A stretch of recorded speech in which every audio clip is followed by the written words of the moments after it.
Hello everyone, thank you for joining us on this webinar. We are very grateful for joining CWNP and Tom on this webinar, and as always iBwave is very pleased to contribute to the knowledge in the Wi-Fi world.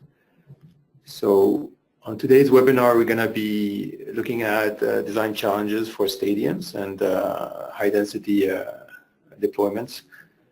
And what does it mean for the designer, and what kind of solutions that iBwave brings to these challenges.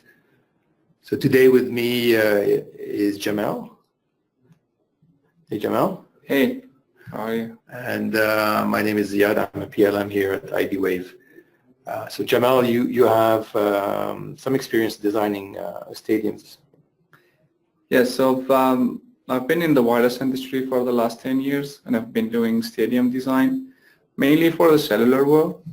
So I've done like some stadiums with hundreds of small cells, but I do have also some Wi-Fi knowledge, and I have a CWNA certification, and I'm planning to have a CWDB next month in San Diego during the Wi-Fi trek.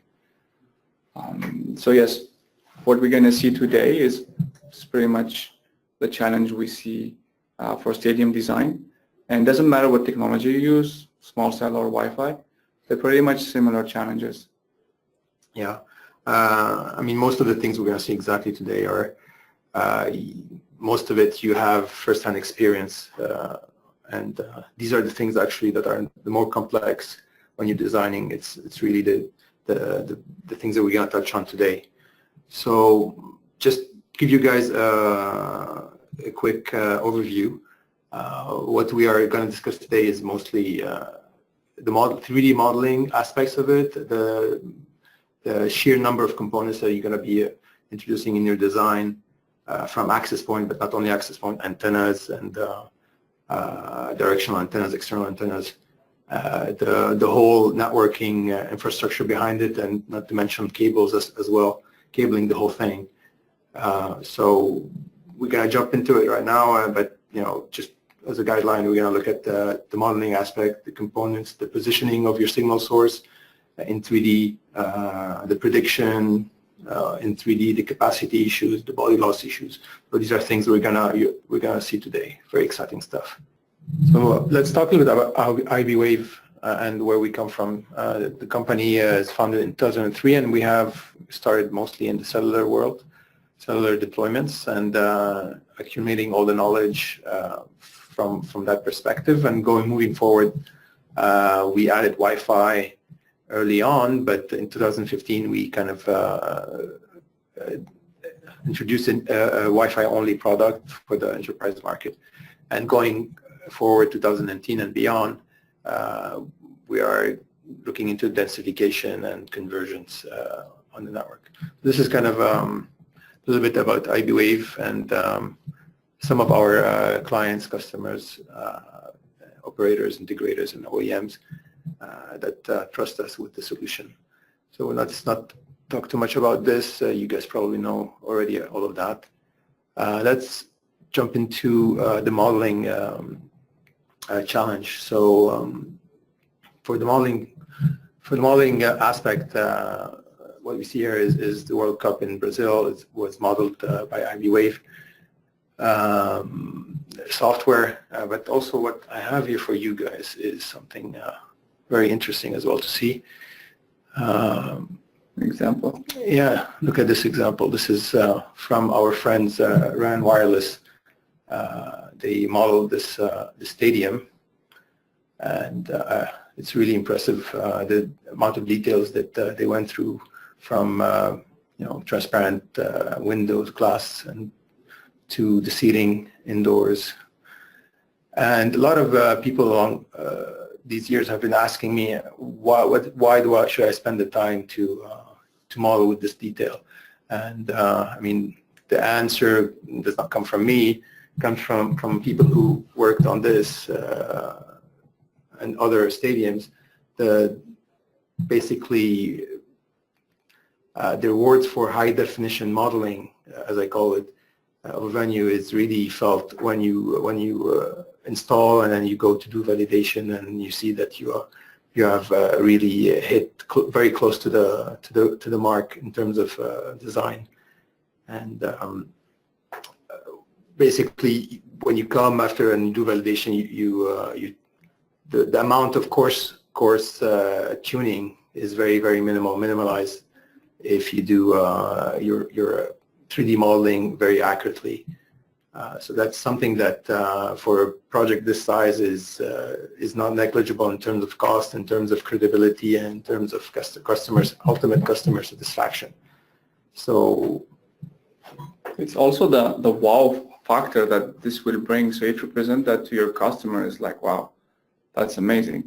And we've seen with some experience where some of our customers were trying to win a contract, and they were chasing the customer for more than a year. But then when they did the 3D modeling and they showed them like, okay, this is what your building will look like.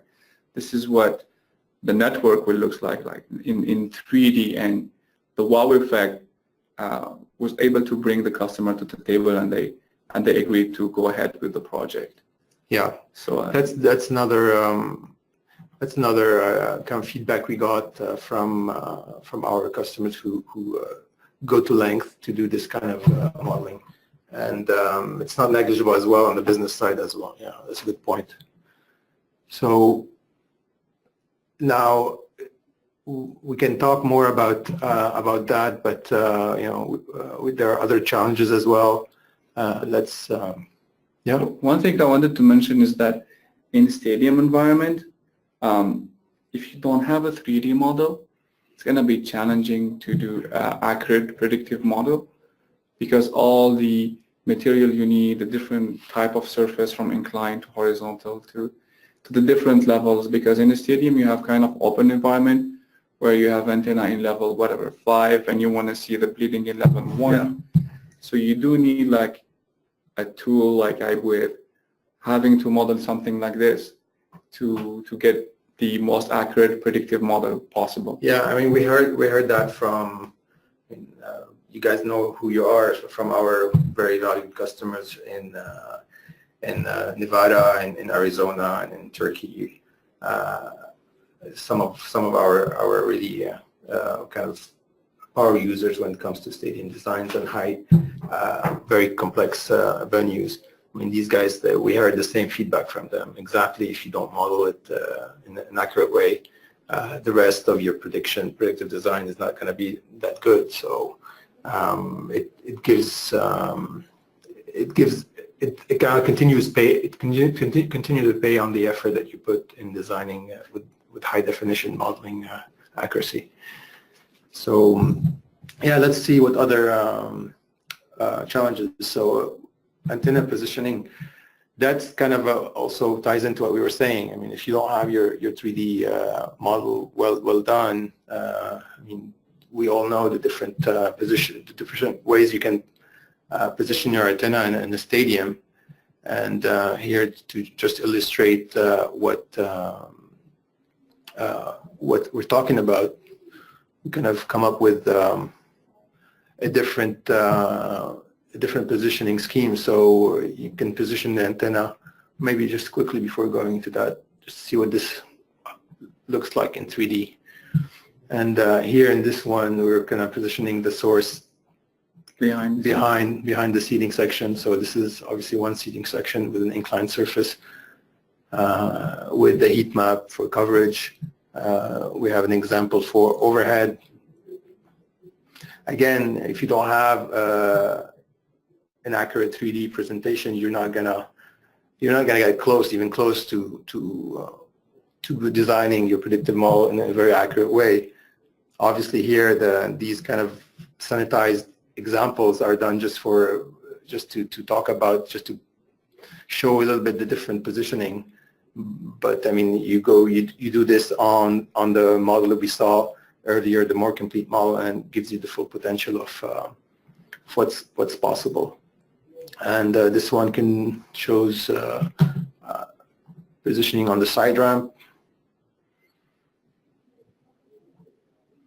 So your antenna is positioned on the side ramp, and for these we see this is These are external antennas tied to the source and with the cable connecting those.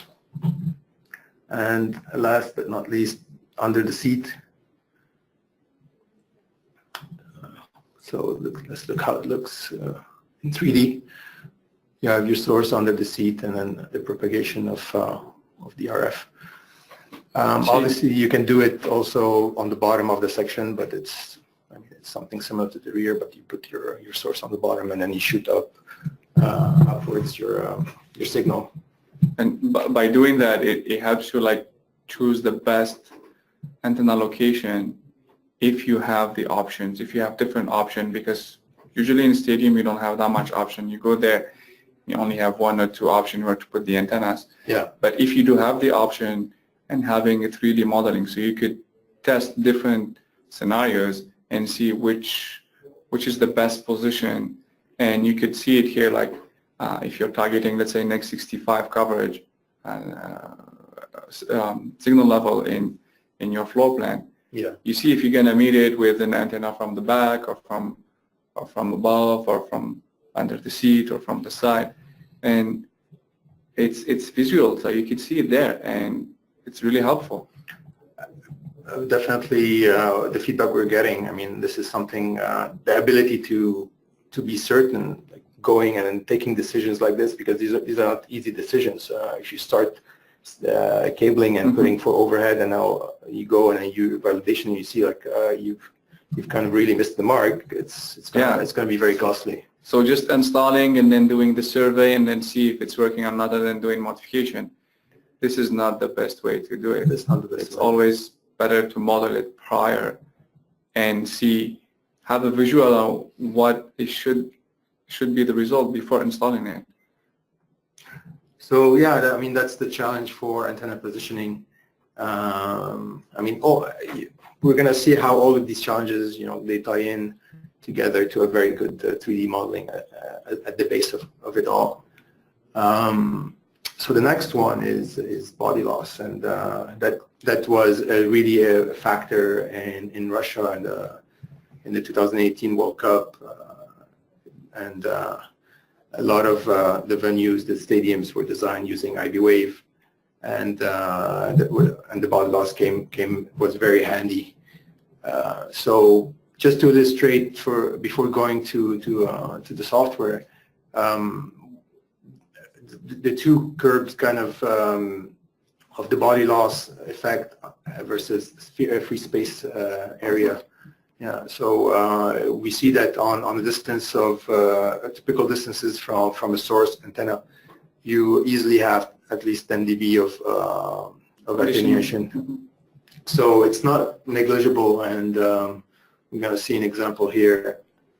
Again, this is going to be really kind of a very clinical example, but so the prediction we see here is done without body loss, and it's the same situation, same setup, the same environment, but we included the body loss, and then you see that basically your compliance fails, and you have all these areas that are not covered the way you want it. So if you go and then you don't take advantage, if you don't take into consideration the body loss, you might be up for some surprises, nasty surprises in the end.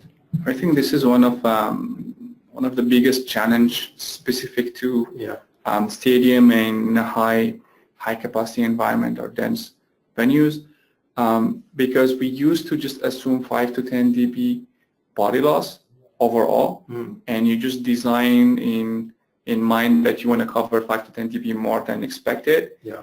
And then you have no way of visualizing that, because when you do your survey, it's not easy to survey a stadium while it's crowded. I've honestly tried that, and it's really difficult. Yeah. So being able to visualize the impact of your body loss, and that the loss accumulates, because you could assume 5-10 dB loss, but at the end you see it's accumulating, and the further away you are from the antenna, the more loss you have. Yeah. So you have better or more accurate design if you take into consideration body loss in the 3D modeling, in your predictive model, than just assuming stuff and then hoping it's going to work. even with your survey, you're not going to be able to fully visualize it because you're going to do the surveys in empty stadium. No, definitely, and I heard this a couple of times. Without this feature, some people, the way they design, they used to design, or some of them maybe they still do that. They do the initial design, the installation, and they don't guarantee meeting the KPI for their end user until there are 5 major events happening at that stadium with full of people and seats all filled. And you know, that's kind of a big uncertainty right there, because you're going to wait for events to happen, big events to happen, and then you're going to hire a bunch of people to go and walk around during the event. You said it's not the easiest thing to do. So a lot of our customers are happy with this bud loss function, and it definitely saves a lot of effort and a lot of headache. So, and then again, to come back to, if you didn't have that kind of modeling capability in 3D, it would have been difficult to come up with this feature. So it's a very neat feature that has been introduced in iBwave. And let's go back to other challenges. So the next one is capacity planning, and here we see the Rio Olympics. For this, I have another file for you guys. So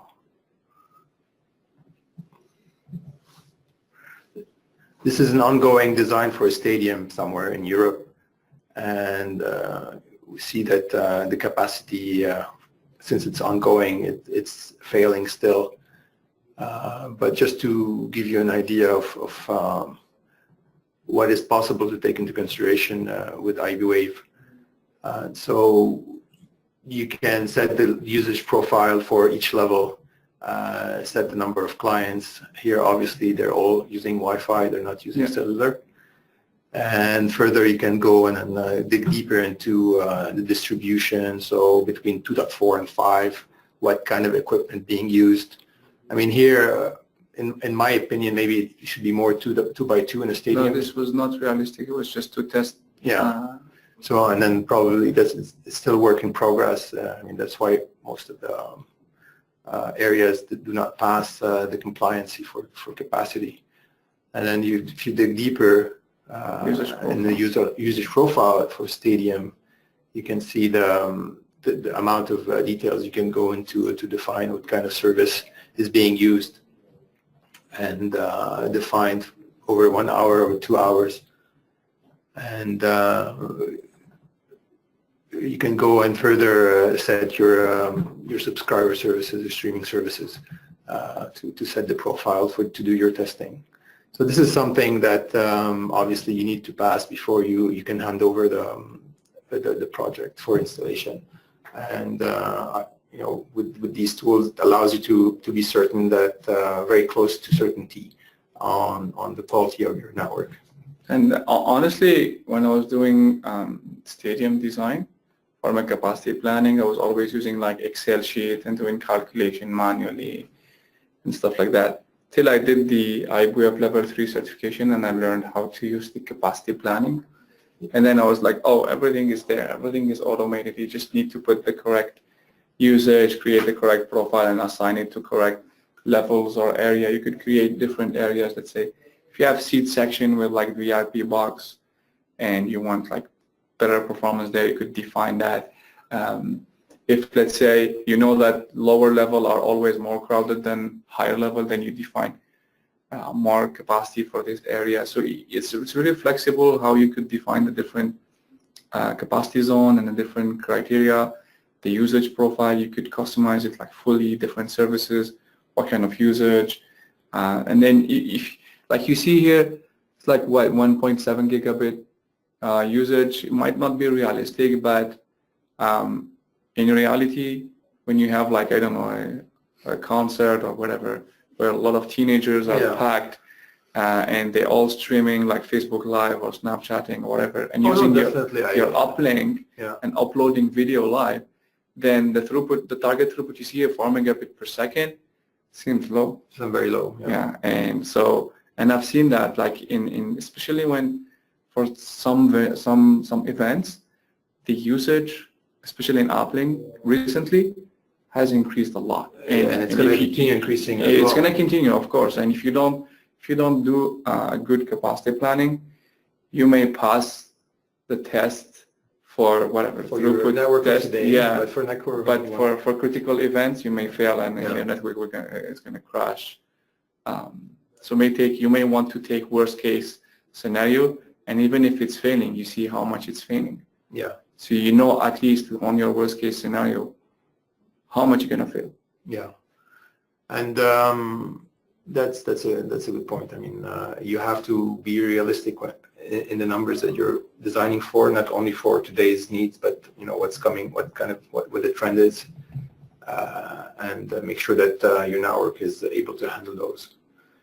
So yeah, these are kind of the powerful tools that will allow you to kind of answer the question of is my design ready for the capacity needs for the network.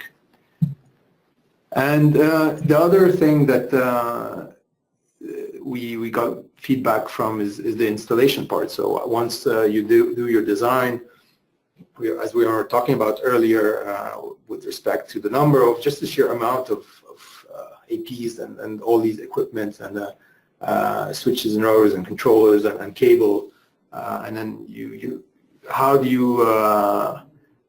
you make certain, can you be certain that when you give that to the installation team that the information is clear and they can do the job that you would like them to do, I mean, if you're doing it yourself.